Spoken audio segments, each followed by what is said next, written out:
আসসালামু আলাইকুম। আজকে আমরা নিউটনীয় বলবিদ্যার বাকি অংশ নিয়ে আলোচনা করব। আমরা গত ক্লাসে নিউটনীয় বলবিদ্যা রৈখিকের ভরবেগের সংরক্ষণশীলতার সূত্র দেখছিলাম, ঠিক আছে। তারপর হচ্ছে কৌণিক গতির ব্যবহার দেখছিলাম।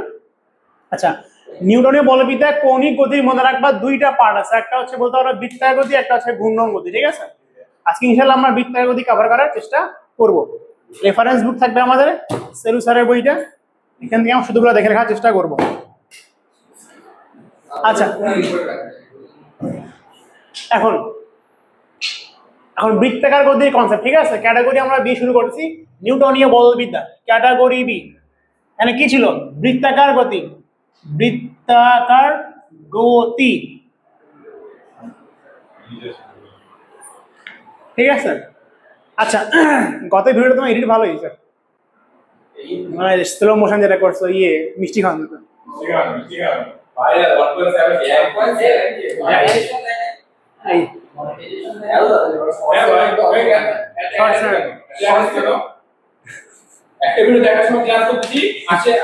এদিকে দেখো, ক্যাটাগরি বি, দেখো ক্যাটাগরি বি বৃত্তাকার গতি, ঠিক আছে।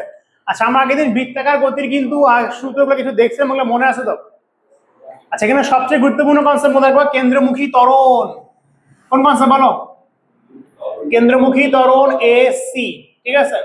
কেন্দ্রমুখী ত্বরণ এসি, বোঝা গেছে? আচ্ছা, আর বলতো কেন্দ্রমুখী ত্বরণ কি ছিল? কোন একটা বৃত্তাকার গতিতে বলতো কেন্দ্রমুখী ত্বরণ থাকবে নাকি মানটা শূন্য হইতে পারে? 100% শিওর থাকো, বৃত্তাকার গতি হইলে কেন্দ্রমুখী ত্বরণ থাকবেই থাকবে, বোঝা গেছে? নাহলে সেই বৃত্তাকার পথে ঘুরবেই না, কারণ বৃত্তাকার পথে ঘোরার জন্য দিকের পরিবর্তন করতে হবে।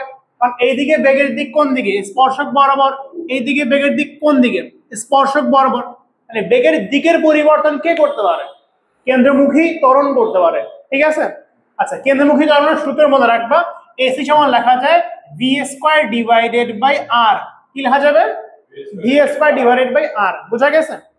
আচ্ছা, এখন একটা কথা বলো তো, যে বল আগে নাকি ত্বরণ আগে?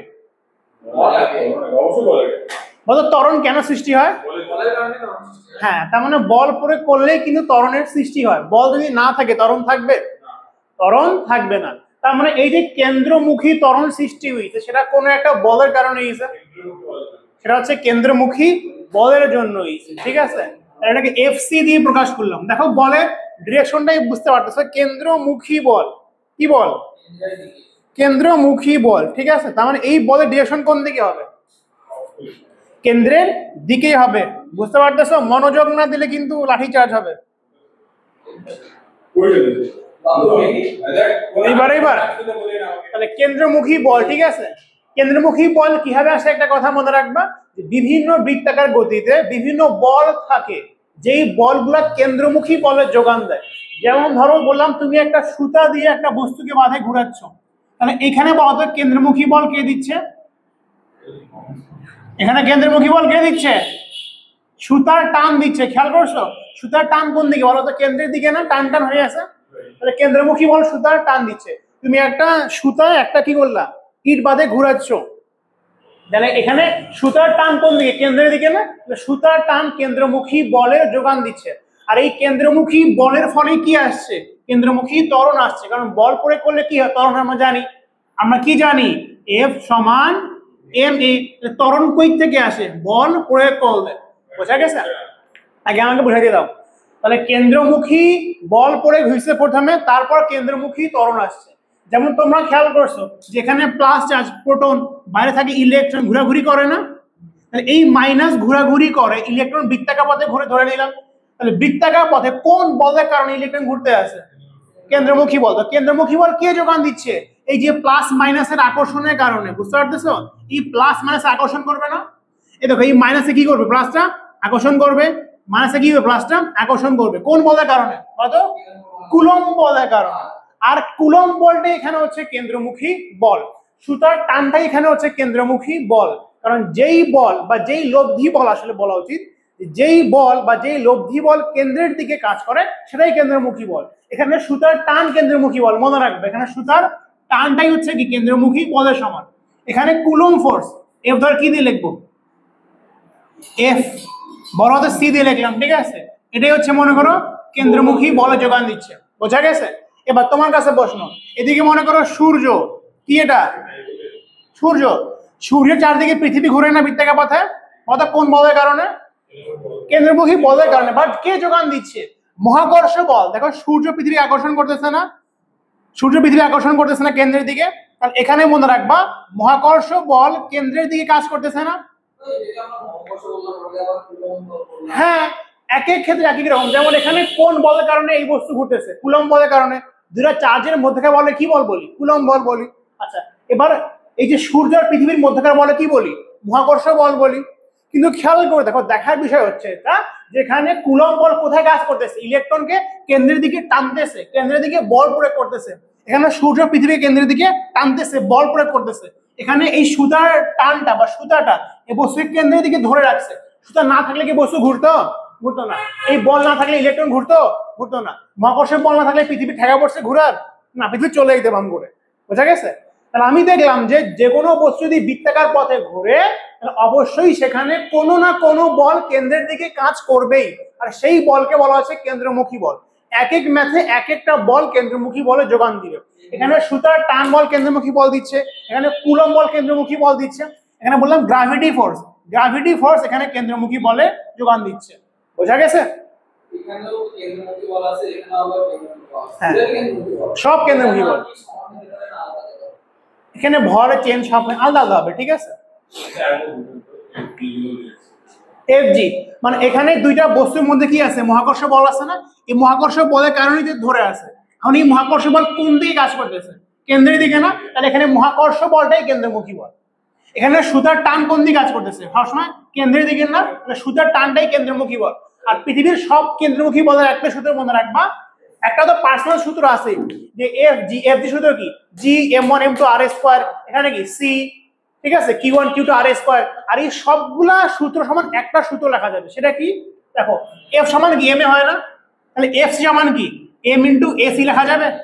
মনোযোগ, তাহলে এফ সমান কি এম এ না? তাহলে এফ সি মানে কি এম ইন্টু এসি লেখা যাবে। এটা হচ্ছে কেন্দ্রমুখী বল, সরি কেন্দ্রমুখী ত্বরণ। ত্বরণের সাথে ভর গুণ করলে কি পাওয়া যায়? কেন্দ্রমুখী বল পাওয়া যায়। তাহলে এই যে ভর মানে কি? যে বস্তু ঘুরতেছে তার ভর। ঠিক আছে? তাহলে কি সূত্র চলে আসবে? M v square divided by r. বোঝা গেছে? অথবা তোমরা একটা কথা জানো যে ভি সমান হচ্ছে ওমেগা আর, বলছে অনেকবার ইউজ হবে এটা। ভি এর মানটা বসাইলে আসবে এম, ভি এর মানটা বসা, ভি স্কয়ার মানে কি? ভি স্কয়ার মানে omega square r square divided by r. তাহলে কি চলে আসবে? M omega square. আর এটাকে তুমি এফ সি আকারে মনে রাখতে পারো। কটা সূত্র বলো?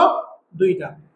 তাহলে তুমি এখান থেকে লিখতে পারো যে এখান থেকে কি লিখতে পারো? ওমেগা স্কয়ার আর লিখতে পারো, ভি স্কয়ার মানটা বসায়। বাদ বাকি এই দুটো সূত্র খুব বেশি ইম্পর্টেন্ট। কেন্দ্রমুখী বলে দুইটা সূত্র মনে রাখবা। এই ভি মানে কোন ভি? রৈখিক বেগ। এটা কোন বেগ? কৌণিক বেগ। যদি কৌণিক বেগ যা থাকে এই সূত্র ইউজ করব, রৈখিক বেগের কোন ব্যাপার স্যাপার থাকলে এই সূত্র ইউজ করব। বোঝা গেছে? তাহলে কেন্দ্রমুখী বল, কেন্দ্রমুখী বল মানে কি? যেই বল কেন্দ্রের দিকে কাজ করে। আর যদি কোনো বস্তু বৃত্তাকার পথে ঘোরে, তাহলে 100% শিওর থাকো কেন্দ্রমুখী বল আছেই। কেন্দ্রমুখী বল কি নির্দিষ্ট কোনো বল না, তবে মনে রাখবে এই মানটা নির্দিষ্ট। কখনো এম ভি এস কা ভাগ আর, এই মানটা হবে এফ জি এর সমান। এফ জি মানে G M R M two ভাগ আর স্কয়ার। কখনো এম ভি এস কা ভাগ আর, এই মানটা হবে এফ সি এর কুলম্ব বলের সমান। কখনো এম ভি এস কা ভাগ আর, এই মানটা হবে সুতার টানের সমান। বোঝা গেছে? অবশ্যই। হ্যাঁ, কেন্দ্রে চলে যায় না কেন? Very good question, very good question. ঠিক আছে, আমি তোমাকে বলি দেখো, ঠিক আছে, সারি ব্যাখ্যা তুমি দিতে দেখিয়ে হবে। যদি এখানে কোনো বেগ না থাকতো, দেখো ফরহান এখানে একটা বেগ আছে না? দেখছো এখানে কি আছে? বেগ আছে। ঠিক আছে, হ্যাঁ, যদি এই বেগ, গুড, ভেরি গুড, যদি এই বেগটা না থাকতো তাহলে বস্তু এখানে চলে আসতো। ধরো খুবই কমন সেন্স, এখানে একটা সুতায় বস্তু আছে, আমি টানলাম, বস্তু কোন দিকে ঘুরবে না আমার দিকে আসবে? কথা বলি, ধরো একটা সুতায় একটা বস্তু বাঁধা রাখছি, আমি বস্তুকে টানলাম, কোন দিকে আসবে? আমার দিকে যাবে। ঠিক আছে, আচ্ছা এবার আমি সুতা ধরে আসি, তুমি বস্তুকে টোকা দাও এদিকে, তুমি বস্তুকে দিকে টোকা দাও, বস্তু কোন দিকে যাবে? ঘুরবে। আমি তো সুতা টান টান ফিল করবো কি করবো না বলো তো? টান টান ফিল কিন্তু করবো। ধর আমি সুতায় বাঁধা রাখছি, তুমি টোকা দিলে এদিকে, বস্তু ঘোরা শুরু করলো, আমি সুতা টান টান ফিল করবো? ফিল করবো। তার মানে এই বেগ না থাকলে এই কেন্দ্রের দিকে পতিত হইতো, কিন্তু এই বেগ থাকার কারণে সে কি হয়েছে? দিক পরিবর্তন করতে আছে। যেমন যদি পৃথিবীর এই বেগটা না থাকতো, তুমি যদি বলতা যে ভাই এটা হচ্ছে সূর্য, পৃথিবীর কোনো বেগ নাই, তাহলে ওখানে কি হবে? তাহলে মহাকর্ষ বলের কারণে পৃথিবীটা সূর্যের দিকে আসে পতিত হবে, মানে এটা একটু সামনের দিকে আসবে আসলে, তবে এটা ভর অনেক বেশি, এটা কারণ হবে না বলছে, ঠিক আছে। পৃথিবী কি হবে, সূর্যের দিকে আসে, একসময় ধারাম করে লাগে যাবে, বোঝা গেছে। কিন্তু পৃথিবীর কি আছে, একটা বেগ আছে না, এই বেগের কারণেই সেটা এদিকে ঘোরাফেরা করতেছে। বৃত্তাকার গতিতে তাহলে দুইটা গতি হচ্ছে না, দ্বিতীয় গতিটা একটা কেন্দ্রমুখী বল, জি, যেটার জন্য একটা বেগ। কেন্দ্রমুখী বলে ফলে কি আসে, কেন্দ্রমুখী ত্বরণ আসে। কেন্দ্রমুখী ত্বরণ দেখো, আমি তোমাকে বলি বেগ এদিকে না, কেন্দ্রমুখী ত্বরণ এদিকে না। কেন্দ্রমুখী ত্বরণ বেগের মান পরিবর্তন করতে পারে না, এই বেগটা হচ্ছে রৈখিক বেগ। কেন্দ্রমুখী ত্বরণ কি বেগের মান পরিবর্তন করতে পারে না, দিক। তাহলে সে শুধুমাত্র দেখো বেগের দিকের, এখানে আসলে বেগের দিক কোন দিকে, এদিকে, বেগের দিক কোন দিকে, এদিকে, তাহলে সে শুধুমাত্র বেগের দিকের পরিবর্তন করতে আছে, বোঝা গেছে। তাহলে কেন্দ্রমুখী বলের ফলে কেন্দ্রমুখী ত্বরণ আসছে, আর কেন্দ্রমুখী ত্বরণের কাজ বেগের মান নিখেলা না, বেগের দিকের পরিবর্তন করা। আর আমি জানি ভাই বৃত্তাকার মধ্যে ঘোরার জন্য বেগের দিকের পরিবর্তন করতেই হবে, তাহলে কেন্দ্রমুখী বল থাকতেই হবে, বোঝা গেছে। এই যে বস্তু ঘুরতেছে, বেগের দিকের পরিবর্তন হচ্ছে না, দিকের পরিবর্তন কে করতেছে, কেন্দ্রমুখী ত্বরণ করতেছে। আর কেন্দ্রমুখী ত্বরণ কেন সৃষ্টি হয়েছে, কেন্দ্রমুখী বলের ফলে। যদি বেগ না থাকতো তাহলে দিকের পরিবর্তন দরকার পড়তো না, তাহলে এই পুরো ধারাম করা সেখানে পড়ে যেত। এই বেগ থাকার কারণে সেটা সংঘর্ষে লিপ্তে বা কেন্দ্রে পতিত হচ্ছে না, বোঝা গিয়েছে। এফজি মানে হচ্ছে এখানে গ্রাভিটি ফোর্স, সি মানে সেন্ট্রিপিটাল ফোর্স, কেন্দ্রমুখী বল। এখানে মহাকর্ষ বল কেন্দ্রমুখী বলে যোগান দিচ্ছে, এখানে কুলম্ব বল কেন্দ্রমুখী বলে যোগান দিচ্ছে, এখানে টান বল কেন্দ্রমুখী বলে যোগান দিচ্ছে। এই যে দেখছো পিয়াস মনোযোগ খুব বেশি, ঠিক আছে না, চুল বড় তো ভালো আছে, কি সমস্যা। আচ্ছা, চুল শুনতে মনোযোগ শুনবে, গুড, ভেরি গুড। এটা বোঝা গেছে। তাহলে এখান থেকে এই দুই সূত্রের মধ্যে রাখবা, কেন্দ্রমুখী বলের সূত্র কি, এম ভি স্কয়ার ভাগার এম ওমেগা স্কয়ার ভাগার, sorry m omega square into r. তার মানে মনে রাখবা কোনো না কোনো বল কেন্দ্রমুখী বল যোগান দেয়, তার মানে এইটার সমান কখনো সূত্রের টান লেখা যাবে, এইটার সমান কখনো ওগুলোও লেখা যাবে, বাট আমাদের ম্যাথের মধ্যে রাখবা ইউজুয়ালি এইটার সমান সূত্রের টান ধরেই করব, ঠিক আছে।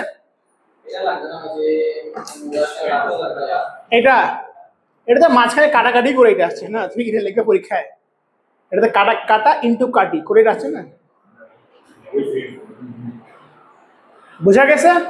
আচ্ছা, এখান থেকে খুব ফেমাস একটা ম্যাথ আসে এখানে, ঠিক আছে। এই ম্যাথটা হচ্ছে কোন একটা বোর্ডে আসছিল, বোর্ড কোশ্চেন কি আছে তো মনে গেছে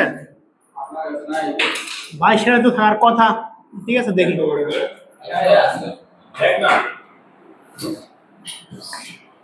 আচ্ছা আমি বানাই দিচ্ছি, এই ম্যাথটা দেখে নাও, আশা করি এই ম্যাথটা করলে তুমি ওই মানে এই টাইপের কনসেপ্টে যে ম্যাথ করতে পারবে, ঠিক আছে। দেখো সুতা আছে একটা, এখানে একটা বস্তুকে সুতায় বেঁধে ঘোরাচ্ছ, সুতার দৈর্ঘ্য এল দেয়া আছে, এল কত দেয়া আছে, 2 মিটার দেয়া আছে, তার মানে 2 মিটার সুতা তুমি একটা বস্তুকে ঘোরাচ্ছ এরকম করে দাম দাম দাম, ঠিক আছে। কত ঘোরাচ্ছ, মিনিটে কতবার, ঠিক আছে। ঘোরানো তোমার আরপিএম দেয়া আছে, আরপিএম মানে কি, রেভলিউশন পার মিনিট, ঠিক আছে, রেভলিউশন পার মিনিট, তুমি লিখে 200 আরপিএম, ওয়াও, ঠিক আছে। আর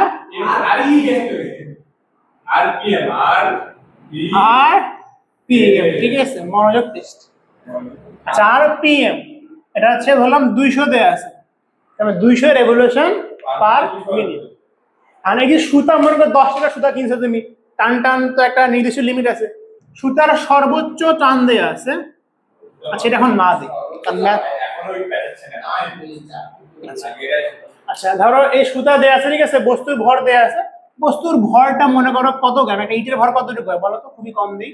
বস্তুর ভর দেয়া আছে মনে করো 150 গ্রাম, ঠিক আছে, বস্তুর ভর হচ্ছে 150, হচ্ছে 100 দিয়ে, তাহলে ম্যাথ করতে সুবিধা আছে, পয়েন্ট ধরে নিব 100 গ্রাম একটা ইটা, ঠিক আছে। 2 মিটার লম্বা সুতা, কত আরপিএম ঘোরাচ্ছ, 200, ভর কতটুকু এতটুকু, বুঝা গেছে।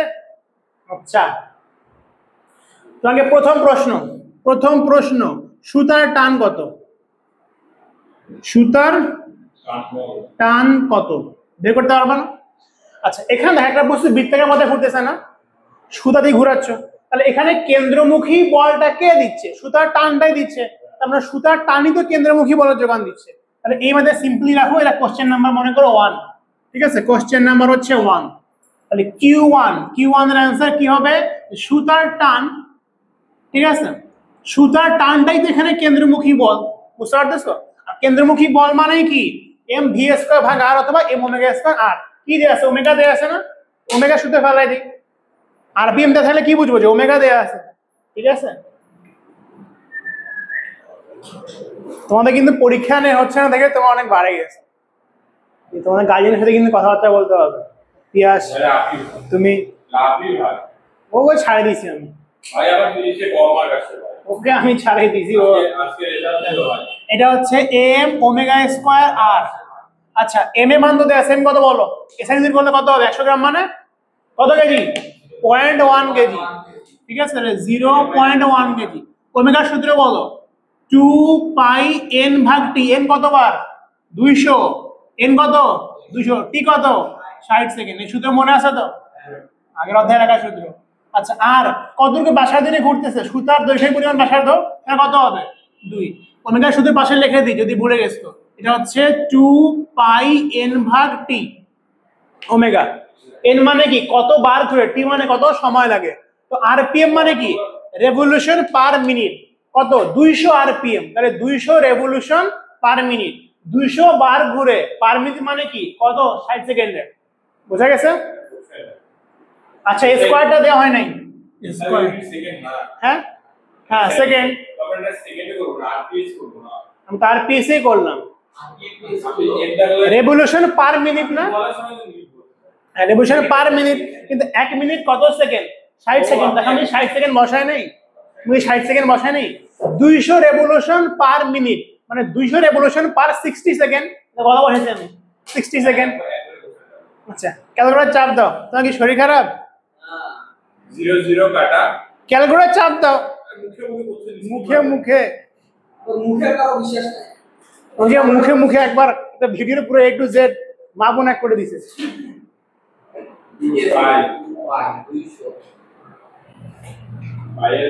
পাই মান বসাবা 3.1416। এখন তো আমি টাইপ করছি না। 0.1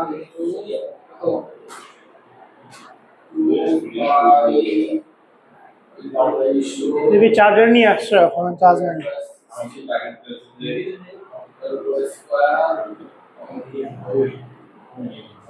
আনসার হচ্ছে 87.73 বাই 87.73।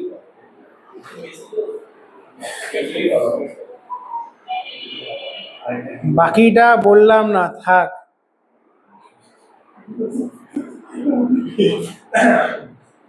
আচ্ছা যাই হোক, কি কথা আসছে? 87.73। এটা হচ্ছে 87.73 এত নিউটন। বোঝা গেছে? বোঝা গেছে? এতটুকু বোঝা গেছে? সুতার টান বের করছি। এখন দেখো ধরো তোমার সুতার ম্যাক্সিমাম টান দেয়া আছে, সুতার সর্বোচ্চ টান, ধরো সর্বোচ্চ টান দেয়া আছে সুতার, সেটা হচ্ছে 100 নিউটন। বোঝা গেছে? এটা আমি এভাবে করে ঘুরলে কত টান হয় বের করলাম, সমস্যা নাই। কিন্তু সুতার সর্বোচ্চ টান দেয়া আছে কত? 100 নিউটন। তোমাকে প্রশ্ন করছে কোশ্চেন নাম্বার 2, ঠিক আছে? মিনিটে সর্বোচ্চ কতবার ঘোরানো সম্ভব? সর্বোচ্চ আরপিএম বের করো। সর্বোচ্চ আরপিএম নির্ণয় করতে বলছে, অথবা কি বলছে যে মিনিটে।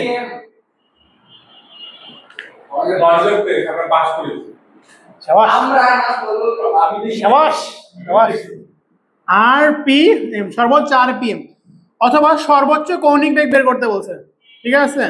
সর্বোচ্চ কৌণিক বেগ। বোঝা গেছে? যে ভাই আমার যেহেতু সুতা 100 নিউটন টান সহ্য করতে পারে, তাহলে তুমি সর্বোচ্চ কত কৌণিক বেগে ঘুরাইতে পারো, আর সর্বোচ্চ আরপিএম তোমার কত হবে। বোঝা গেছে? বের করি। দেখো তাহলে কি করবো? কোশ্চেন নাম্বার 2, যে ভাই আমার এবার টান কি হয়ে গেল? ফিক্স হয়ে গেল। খেয়াল করে দেখো আমার সূত্র কি? আমার সূত্র হচ্ছে সুতার টান। টান মানে কি? এই মাথায় এম ওমেগা স্কয়ার আর না? তাহলে আমার টান সর্বোচ্চ কত? 100। যদি আমি সর্বোচ্চ টানের মানটা বসাই তাহলে ওমেগার কি সর্বোচ্চ মানটা আসবে না? খুবই কমন সেন্স। আচ্ছা তাহলে কি লেখা যাবে? তাহলে ওমেগা স্কয়ার সমান কি লেখা যাবে বলো তো? টি ডিভাইডেড বাই এম আর। ঠিক আছে? তাহলে ওমেগা সমান কি লেখা যাবে? ওমেগা সমান লেখা যাবে √r of t divided by m r. সর্বোচ্চ টান বসালে সর্বোচ্চ ওমেগা আসবে, খুবই কমন সেন্স। হ্যাঁ, তাহলে এবার বসাও, টানের সর্বোচ্চ মান কত? 100। এম কত? এম হচ্ছে 0.1, 0.1 লেখো। আর কত? 2। আর তো কম বেশি করি নাই, ঠিক আছে? করতি কত আসে?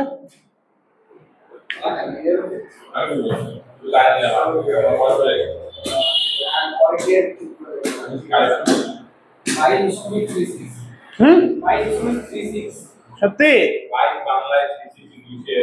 22.36 একক কি? Radian per second. বোঝা গেছে? তার মানে সর্বোচ্চ কৌণিক বেগ বের করে ফেললাম। আমরা সর্বোচ্চ আরপিএম কেমন করে বের করতে পারি? শুধু করা লিখছি, এটা তো ওমেগা আসছে, ওমেগা আসছে না, এটা ওমেগা আসছে। আচ্ছা, ওমেগা সমান, হ্যাঁ, ওমেগা সমান কি লেখা যায় বলো তো? লেখা যায় না যে 2 পাই n ভাগ টি সমান কি? সমান হচ্ছে 22.36। আরপিএম যদি করো তাহলে এম মানে মিনিট না, তাহলে টাইম কত বসাবা? 60 সেকেন্ড বসাবা। বোঝা গেছে? এনটা বের করে ফেলো। এন সমান কত আসবে? এন সমান আসবে 22.36 ইনটু টাইম। টাইম ইনটু করলে 60 সেকেন্ড বসাবো, তাহলে মিনিটের জন্য আসবে। খেয়াল রাখবা, মিনিট বললে 60 সেকেন্ড ডিভাইডেড বাই 2 পাই কত আসে? তুমি কি হ্যাঁ, তুমি কি পকি? হ্যাঁ, মুখে মুখে সবকিছু তো করা যায়, করো মুখে মুখে। হ্যাঁ, তো অ্যাডমিশনের প্র্যাকটিস আছে না? 200, আরে 200 তো 13.52 এত আরপিএম, ঠিক আছে? Revolution per minute. তাহলে সে আগে ঘোরাচ্ছিল 200-তে, সর্বোচ্চ 213-তে বা 5-এ ঘোরানো সম্ভব। আচ্ছা, আরেকটা কোশ্চেন হইতে পারে, সে যদি 250 আরপিএম ঘুরাইতে চায় তাহলে কি ব্যবস্থা গ্রহণ করতে হবে? দেখো, টান কিন্তু ভাই সর্বোচ্চ সুতা ফিক্স, তখন কি করতে হবে? সুতা কম বেশি করতে হবে। বোঝা গেছে? বলো কোন গতি? যে গতিতে বাড়াই দিয়েছে, কিন্তু টান তো আর নাই ভাই, টান তো সর্বোচ্চ, টান তো ফিক্স হয়ে গেছে। কথা বুঝো, তুমি বেশি আরপিএম ঘুরাবা, টান তো তোমার 100 পার হয়ে যাবে। টান 100 ধরলে এত আরপিএম আসে, এত আরপিএম আসে না? তো 250 আরপিএম করলে টান তো বাড়ছে, টান তো ফিক্স হয়ে গেছে। মানে কি করবা? সুতার দৈর্ঘ্য কম বেশি করবা। খেয়াল করে দেখো, আর এর মান বাড়লে টান কি হয়? টান তো মনে করো ফিক্স, ঠিক আছে? তাহলে এদিকে দেখো, ওমেগার সাথে সম্পর্ক কি বলতো? দেখো, টান ধ্রুবক না, এম ধ্রুবক না, তাহলে ওমেগা আর কি ব্যস্তানুপাতিক সম্পর্ক। আর বাড়লে ওমেগা কি হবে? কমবে। তুমি যদি ওমেগা বাড়াইতে চাও আর কি হবে? কমাইতে হবে। তুমি কি করবা? কারণ আবার এই সূত্র লিখে টি এর মান তো 100 ফিক্স হয়ে গেল, ঠিক আছে? এম এর মান কি হলো? ফিক্স হয়ে গেল। ওমেগা কত বের করবে এখান থেকে, যে 250 আরপিএম থেকে ওমেগা মান বের করবা, কারণ আর বের করবা কত আসে, আরটা এত করতে হবে। বুঝা গেছে? আমি কি চেঞ্জ করতে বলছে ওই অনুযায়ী তোমাকে এই ম্যাথটা করতে হবে, যে বল ফিক্স হইলো না টান ফিক্স হইলো না আর ফিক্স হইলো। হ্যাঁ, তুমি টানের সর্বোচ্চ মান বসাবা। ওমেগা চাচ্ছ কত? 250। ওমেগা 250 মানে 250 আরপিএম, 250 আরপিএম থেকে ওমেগা বসাবা, ভর ফিক্স, আর এর মানটা বের করে নিবা যে কত আর থাকতে হবে তোমার। বোঝা গেছে? কোন কোন মাথায় ভর চেঞ্জ করে, কি বলবে? যে এই বস্তুর অর্ধেক খুলে পড়ে গেল, অর্ধেক খুলে পড়ে গেলে কি ভর কত? যে 50 গ্রাম হয়ে যাবে। বুঝা গেছে? তো খেয়াল রাখবা, তারা ভর চেঞ্জ করতে পারে, ওমেগা চেঞ্জ করতে পারে, আর চেঞ্জ করতে পারে, টি চেঞ্জ করতে পারে। যেটাই করুন না কেন আমি দেখবো যে কি ফিক্স আছে, কি বের করতে হবে। বুঝা গেছে? আমাদের টি টানবল ফিক্স আছে, টানবল ফিক্স থাকে, ফিক্স করে দিলো। আমাদের কি উপায় আরেকটা বাড়ানো যাবে? আমাদের দুইটার উপায় আছে, ভর কম বেশি করা, একটা দৈর্ঘ্য কম বেশি করা। আর যদি এমন হয় ফিক্স না করে যায়, টান মানগুলো দেওয়া থাকে, তখন যদি বলে কি উপায় করা যাবে, তো বলবা যে টান এত করতে হবে, আর টানের সর্বোচ্চ মান দেয়নি, ঠিক আছে? আর দিয়ে টাকা দিতে পারো। আমরা বলি টানের সর্বোচ্চ মান কিভাবে বের করবা তুমি? সর্বোচ্চ ওমেগা দিয়ে থাকলে সবাই টান বের করতে পারবা, তো সেটা তো দেয়া নেই মনে করো। সমাজ নাই বা এই টপিকটা মোটামুটি এখানে শেষ। বৃত্তের গতি সবচেয়ে গুরুত্বপূর্ণ টপিক হচ্ছে রাস্তার র্যাঙ্কিং। আচ্ছা, আমরা র্যাঙ্কিং পড়ার মাধ্যমে বৃত্তের গতিটা শেষ করবো, ঠিক আছে? Please do like, subscribe, comment, share. আসসালামু আলাইকুম।